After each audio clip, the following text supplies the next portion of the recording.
Hello and welcome to CadenCenter, and today we're going to be doing something a little bit different.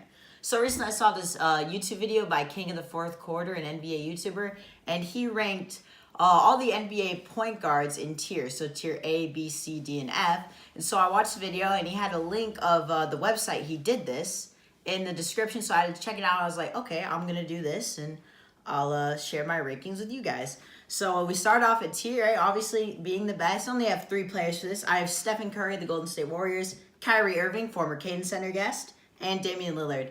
Now, obviously, I put Stephen Curry on here because he is one of, if not the best shooters of all time, and continues to help lead Golden State through their dynasty that they're going through and possibly a three-peat.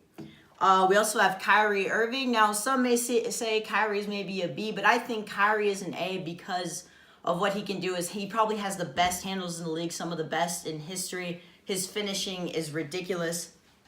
I really think that he is a tier A point guard, and obviously everyone wants him in free agency and stuff, so that's why I put him there. And then to round out A, obviously I have Damian Lillard, who obviously took out the Russell Westbrook and the Thunder with that clutch shot to make the playoffs, and he continues to lead them as they face a tough series right now with the Nuggets aside 2-2. That's some dramatic finishes, so that's interesting. Can't wait to see how that plays out.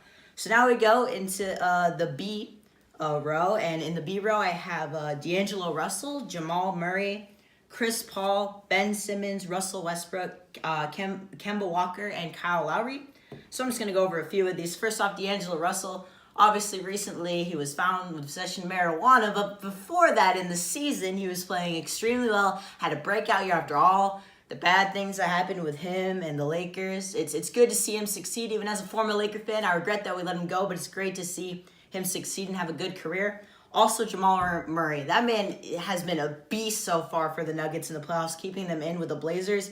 I'm sure if they do make a run, it'll be because not only Nikola Jokic, but also him. He is the X factor for that team. As I go down a little bit, we have also Ben Simmons. Now, Ben Simmons, obviously, the three-point shooting, it's not there. I think if he wants to be a tier A or really good, he needs to develop that jump shot. But he definitely has been doing very good for the 76ers. He's a great distributor. It's not rare you have a guy that big playing point guard that has the vision of him, and it's tough to guard on defense. Besides the three, he still finishes extremely well. And just Kemba Walker, for the last of the Bs I'm going to mention. Kemba Walker right now, he's not on the right team. The Hornets are not the team for him. His superstar abilities are being wasted playing on a team that can't provide him any support. You think Michael Jordan, if he was the owner or GM of a franchise, he'd be able to get players, but he seems to just not be able to do that. It's wasting Kemba's career, but I hope he does end up succeeding and possibly going to another team. As we go to the C's, there's a lot here, so I'm just going to mention a couple. First off, we'll go with Lonzo Ball, triple Bs. Well, not anymore. We know that controversy. But anyway, Lonzo Ball, probably one of the greatest passers. He probably will be one of the greatest passers of all time by the end of his career is over. He's played great with LeBron, great with Kyle Kuzma. If he develops that jump shot even more, which he had improved this season a lot, he could make his way to tier B or tier A. As we go down, another young stud. These are really the young studs for me. De'Aaron Fox. De'Aaron Fox obviously on the rising Kings along with Harry Giles and all those young guys.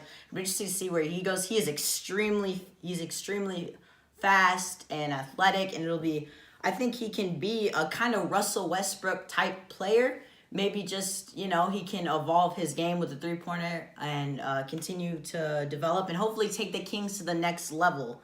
As we move on, we'll go with Trae Young, another young guy, Rookie of the Year candidate with Luka Doncic. He's a really good shooter. He's been inconsistent at times, but he seemed to find his rhythm, get the nerves out for being such a hyped-up rookie, and he has continued and started to make a name for himself.